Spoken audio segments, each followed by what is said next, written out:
저는 올해 72입니다. 남편과는 15년 전에 사별했고 지금은 신림동 작은 아파트에서 혼자 지냅니다. 그래도 제겐 든든한 하나뿐인 아들이 있습니다. 아들은 어려서부터 착했습니다. 초등학교 때는 제가 새벽 시장일 나가면 혼자 일어나 밥 챙겨 먹고 학교 갔고, 중학생 때는 동네 슈퍼에서 배달 아르바이트 하며 용돈 벌었습니다. 대학은 장학금 받아 다녔고, 취직해서는 매달 생활비를 꼬박꼬박 보내왔습니다. 엄마, 이제 힘든 일 그만하고 쉬어요. 30이 되던 해 아들이 한 말입니다.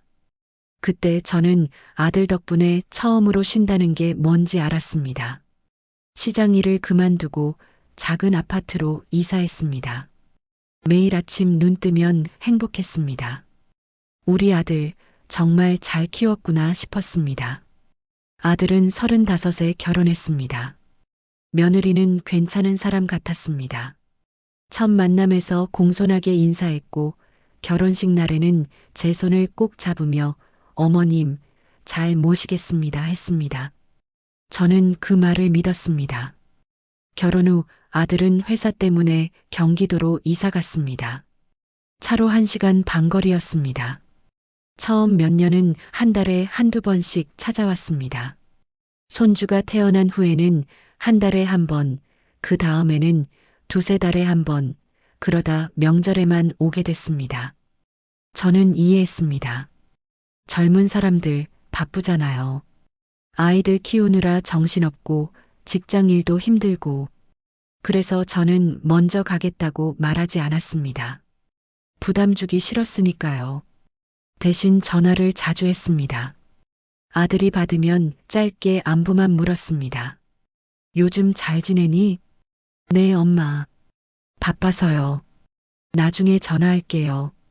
전화는 끊겼지만 저는 괜찮았습니다. 목소리라도 들었으니 됐다 싶었습니다. 그런데 어느 날부터 전화를 받지 않기 시작했습니다. 한두 번이 아니라 계속이었습니다. 저는 밤늦게 문자를 보냈습니다.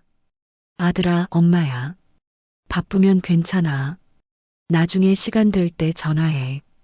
답장은 이틀 후에 왔습니다. 엄마, 미안해요. 요즘 진짜 정신없어서요.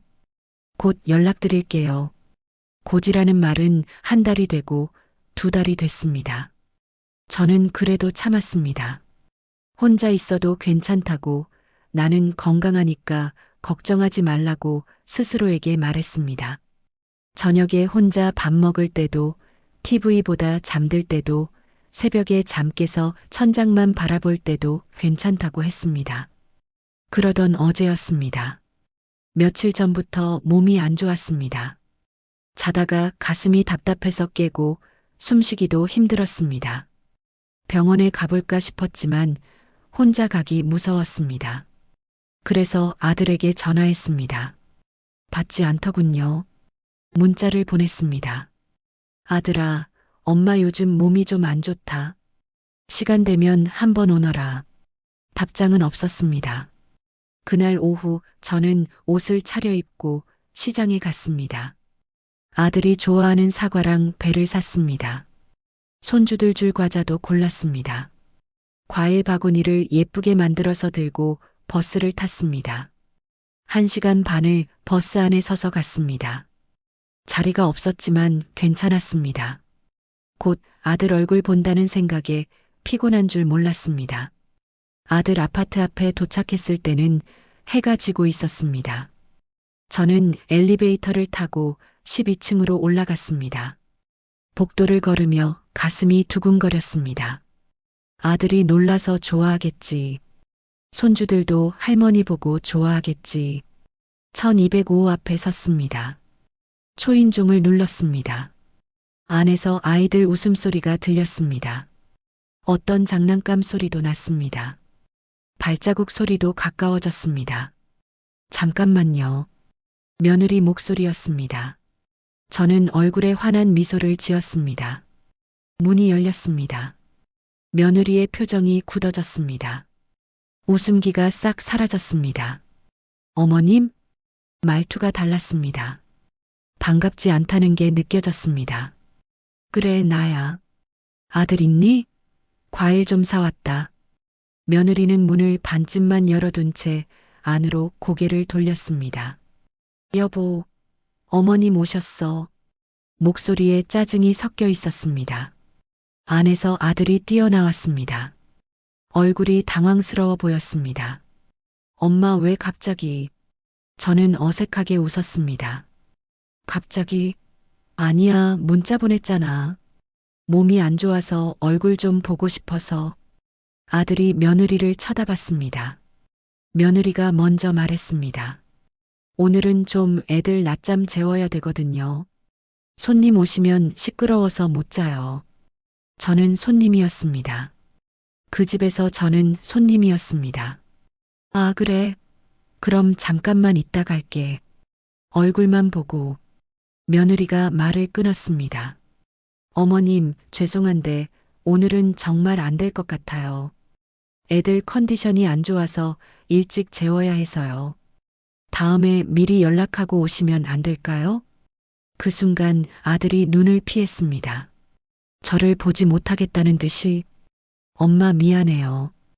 다음에 연락하고 와요. 우리 요즘 좀 복잡해서 복잡하다는 게 무슨 뜻일까요? 제가 오면 복잡해진다는 뜻일까요? 저는 손에 든 과일 바구니가 갑자기 너무 무거워지는 걸 느꼈습니다. 팔이 저렸습니다. 어깨가 아팠습니다. 그래, 그럼 이거라도 받아라. 과일 좋아하잖아. 과일 바구니를 내밀었습니다. 며느리가 받지 않았습니다. 아들이 어쩔 수 없다는 듯 받았습니다. 엄마, 다음에 올게요. 제가 찾아뵐게요. 저는 고개를 끄덕였습니다. 뭐라 말하려 했지만 목소리가 나오지 않았습니다. 뒤돌아서는데 뒤에서 문 닫히는 소리가 들렸습니다. 쾅 하고 저는 복도를 걸어 엘리베이터로 갔습니다. 버튼을 눌렀습니다. 내려가는 동안 거울에 비친 제 모습을 봤습니다. 늙은 여자가 서 있었습니다. 허리 굽은 노인이 텅 빈 손으로 서 있었습니다. 1층에 내려와 아파트 단지를 걸어 나왔습니다. 버스 정류장까지 가는데 다리가 후들거렸습니다. 벤치에 앉았습니다. 해가 완전히 졌습니다. 주변이 어두워졌습니다. 사람들이 퇴근하고 집으로 돌아갔습니다. 다들 누군가를 만나러 가는 것 같았습니다. 저는 혼자였습니다. 1시간 반을 버스 타고 집으로 돌아왔습니다. 이번엔 자리가 있었지만 앉고 싶지 않았습니다. 그냥 서서 창밖을 봤습니다. 지나가는 불빛들을 봤습니다. 아무 생각도 하지 않으려 했습니다. 집에 도착해 현관문을 열고 들어갔습니다. 불을 켰습니다. 조용했습니다. 너무 조용했습니다. 신발을 벗고 거실로 들어가 소파에 앉았습니다. 그제야 눈물이 나왔습니다. 소리내어 울었습니다. 혼자 있으니까 괜찮았습니다. 아무도 보지 않으니까 내가 뭘 잘못한 걸까? 중얼거렸습니다. 내가 왜 필요 없는 사람이 된 걸까? 울다가 지쳐 잠들었습니다. 소파에 그대로 누워서 다음 날 아침 핸드폰 알림 소리에 깼습니다. 메시지가 와 있었습니다. 아들이었습니다. 엄마, 어제 죄송해요. 갑자기 오셔서 아내가 많이 당황했나 봐요. 요즘 애들 키우느라 너무 예민해져 있어서요. 이번 주말에 꼭 찾아뵐게요. 엄마 좋아하시는 갈비찜 해드릴게요. 저는 그 메시지를 읽고 또 읽었습니다. 10번도 넘게 읽었습니다. 주말에 온다고 했구나. 갈비찜 해준다고 했구나. 작은 희망이 생겼습니다. 그 희망을 붙잡고 싶었습니다.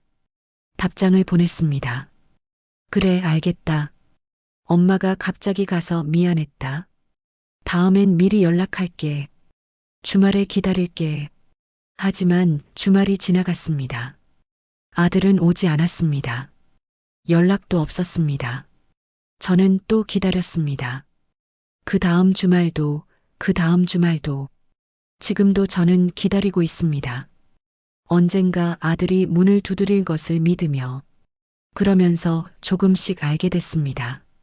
부모라는 자리는 가끔 외롭고 가끔 서럽고 가끔 원망스럽지만 결국은 자식을 포기할 수 없는 자리라는 걸, 그리고 어쩌면 제가 평생 배운 사랑이라는 건 받는 게 아니라 주는 것 뿐이었다는 걸. 오늘도 저는 핸드폰을 켜고 아들 이름을 봅니다. 전화를 걸까 말까 고민합니다. 그러다 조용히 끕니다. 부담 주기 싫으니까, 바쁠 테니까. 그렇게 스스로를 달래며 하루를 보냅니다. 그게 어머니라는 이름으로 사는 제 하루입니다.